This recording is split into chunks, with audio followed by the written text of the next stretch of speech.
বন্ধুরা, আমরা আজকে যে বিষয় নিয়ে আলোচনা করব আমাদের পরীক্ষাতে সিট কিভাবে পড়বে সেটা নিয়ে, এবং তারপরে রয়েছে বাংলা পরীক্ষার স্বনামধন্য শিক্ষকের দ্বারা গুরুত্বপূর্ণ কিছু টিপস। তো আমরা সময় নষ্ট না করে পরপর সেই বিষয়গুলোতে চলে যাই। তো প্রথমে দেখো, তোমাদের প্রত্যেকটা রুমের ওপরে এরকম একটা রুম নম্বর কিন্তু লেখা থাকবে স্বাভাবিকভাবে। তো রুম নম্বরের পরে তোমরা জাস্ট রুমে প্রবেশ করবে। রুমে প্রবেশ করার পর তোমরা যে জিনিসটা দেখবে যে সামনে একটা টেবিল থাকে, স্বাভাবিকভাবে যেটা নিয়ম হয় তোমরা দেখতেই পাচ্ছ যে এভাবে কিন্তু তোমাদের সমস্ত রুম কিন্তু সেট আপ করা থাকবে, বেঞ্চ টেঞ্চগুলো সমস্ত কিছুই কিন্তু সেট আপ করা থাকবে। এবার আমি যাচ্ছি কিভাবে তোমাদের সিট নম্বরটা পড়বে। দেখো, তোমাদের রোল নম্বর অনুযায়ী সিট পড়ে, ঠিক আছে? সেই রোল নম্বর অনুযায়ী পরপর সিটটা পড়ে। একদম প্রথম যে রোল নম্বরটা থাকবে সেটা ফার্স্ট বেঞ্চের যে কোণাটা রয়েছে এই কোণাতে পড়বে, ফার্স্ট রোল। সেকেন্ড রোল, তারপরে থার্ড রোল, তারপর ফিফথ রোল, তারপর এরকমভাবে প্রত্যেকটা বেঞ্চে কিন্তু তোমাদের সিট পড়বে। অর্থাৎ প্রথম রোল ওই কোণায়, তারপরে রোল ওই কোণায়, তারপরে রোল ওই, এইভাবে কিন্তু ঘুরবে। ঘোরার পরে একদম ঠিক এরকমভাবে পরপর আস্তে আস্তে সেই ঘরে স্বাভাবিকভাবে কি হবে, সেই ঘরে যে লাস্ট বেঞ্চ হলো, ধরো ওখানে কোনো ক্রমে আমি অ্যাজ এক্সাম্পল হিসেবে আমি তোমাদের বলছি, ধরো এখানে রোল নম্বর 20 শেষ হলো। এখানে 20 শেষ হয়ে গেলে ঠিক ওই বেঞ্চের লাস্ট যে আছে এখানে কিন্তু স্বাভাবিকভাবে 21 রোল থাকবে। আবার ঠিক একইভাবে 21, 22, 23, 24, 25, 26, 27, 28 এবং লাস্ট 29। এইভাবে কিন্তু তোমাদের টোটাল সেক্টরটা বসবে। আবার এটা শেষ হয়ে গেলে তার পাশে যে জায়গাটা রয়েছে, তাহলে এখানে কত হচ্ছে, ওখানে 29 শেষ হলে এখানে কিন্তু 30। তাহলে একইভাবে 30, তারপরে 31, 32, এইভাবে কিন্তু সারাউন্ড করে ঘুরে আবার ঠিক ওইভাবে ব্যাক হয়ে এখানে আসবে। তাহলে মূলত আমরা যে বিষয়টা বুঝতে পারলাম, কি বিষয়টা বুঝতে পারলাম, যে আমাদের একদম কোণা থেকে পরপর করে কিন্তু রোল নম্বরগুলো ঘুরবে, ওরকম ভাবে ঘুরে এক রাউন্ড দেবে। আবার তারপরে দেখো এখান থেকে শুরু করবে, এখান থেকে আবার ঘুরে আবার কিন্তু এক রাউন্ডে শেষে পৌঁছাবে। এইগুলো আমাদের সিট অ্যারেঞ্জমেন্ট পদ্ধতি। এবং এক্ষেত্রে দেখা যায় যে স্বাভাবিকভাবে প্রত্যেক স্কুলের ছাত্রছাত্রীরা কিন্তু একটা স্কুলেই থাকে, মানে আলাদাভাবে খুব একটা ব্রেকিং হয় না। তবে স্বাভাবিকভাবে প্রত্যেক ক্লাসে যে ছাত্রছাত্রী থাকে আমরা দেখেছি 20 থেকে 40 জনের মধ্যে কিন্তু ছাত্রছাত্রী থাকে, তার থেকে বেশি কিন্তু একটা মাধ্যমিক সেন্টারে থাকে না। পরীক্ষা হলে গার্ডে স্বাভাবিকভাবে 2 জন শিক্ষক থাকেন।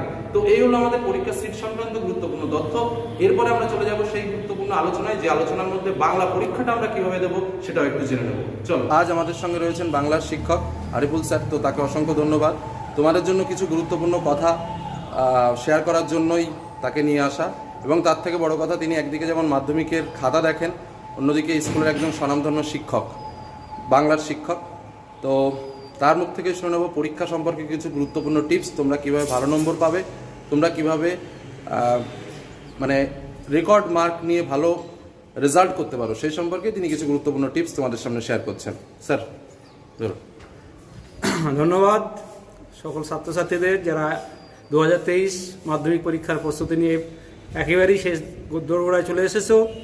প্রথমেই বলি, লেখার দিকে যেটা খেয়াল রাখতে হবে, এমসিকিউ এবং এসিকিউ তোমাদের যে কোশ্চেনগুলো আছে এইগুলো ঠিক করে পড়ে দ্রুত বুঝে নিয়ে উত্তরটা করা। এখানে একটা বিষয় মনে রাখা দরকার, হাতে কিন্তু সময় বাঁচানোর বড় সুযোগ তোমাদের এখানে। এই সুযোগটাকে কাজে লাগাতে হবে ব্রড কোশ্চেনগুলোতে, বিশেষ করে রচনা বা অন্যান্য বিষয়গুলোতে। এবার আসি গল্প, কবিতা, প্রবন্ধ এবং তোমাদের নাটক আছে, সেই বিষয়গুলো পরপর।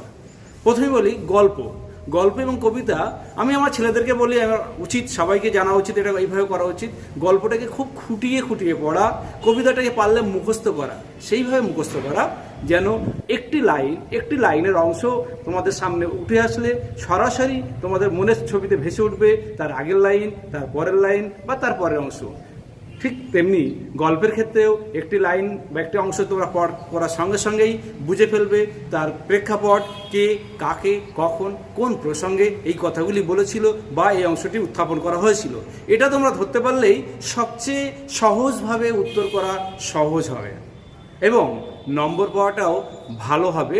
আমার দীর্ঘ 16 বছরের অভিজ্ঞতা আমি দেখেছি, মুখস্থবিদ্যা দিয়ে ভালো নম্বর আশা করা যায় না। সাবজেক্টটাকে বোঝো, নিজের ভাষায় লেখো, একেবারেই প্রাঞ্জল ভাষায় লেখো। সেখানে 2টি বিষয় অত্যন্ত গুরুত্বপূর্ণ, কোনোভাবেই বানান ভুল করা চলবে না, আর বাক্যে অসঙ্গতি কমাতে হবে বা একেবারেই অসঙ্গতি থাকবে না।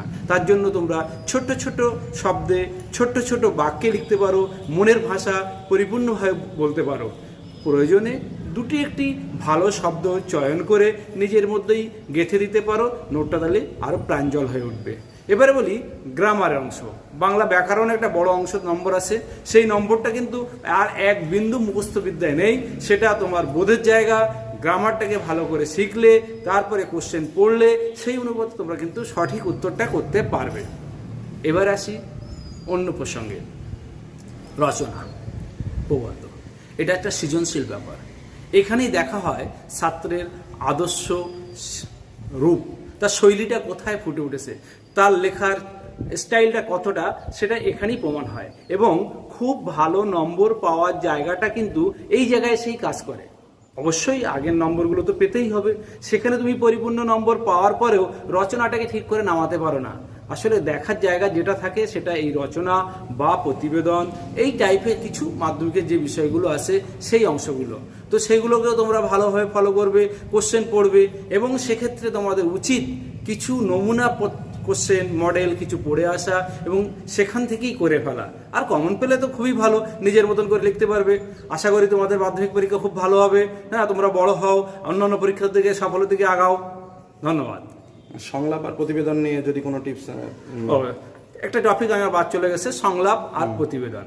হ্যাঁ, এই অংশটা খুব গুরুত্বপূর্ণ একটা অংশ, একেবারেই প্রবন্ধের মতো নির্মিত অধ্যায়ের একটা অংশ। সেক্ষেত্রে আমি দুটো বিষয়কেই বাঁচতে পারি, দুটোতেই সমান নম্বর চলে আসে।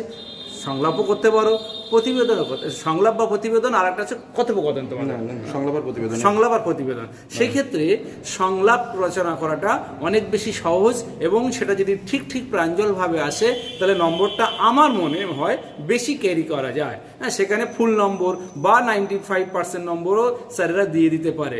প্রতিবেদনের ক্ষেত্রে কিছুটা নম্বর কম আসে, তবে যারা একটু দুর্বল তাদের জন্য প্রতিবেদনটা সহজ, কারণ সেখানে কিছু ফরম্যাট আছে। ফরম্যাট অনুযায়ী মূল বিষয়টাকে নামাতে পারলেই 80% নম্বর চলে আসে। তো যে যেমনভাবে তৈরি হয়েছো বা এখনও হাতে সুযোগ আছে যেটুকু, সেটার মধ্যে তৈরি হয়ে নিতে পারো। আশা করি তোমাদের পরীক্ষা খুব ভালো হবে। ধন্যবাদ। তো স্যার, আমাদের অমূল্য কিছু টিপস কিন্তু দিলেন, তোমরাও সেটাকে কাজে লাগাও। কালকের পরীক্ষা সকলের ভালো হবে সেই আশা রেখে আজকের ভিডিও শেষ করলাম। ভালো থেকো, ধন্যবাদ।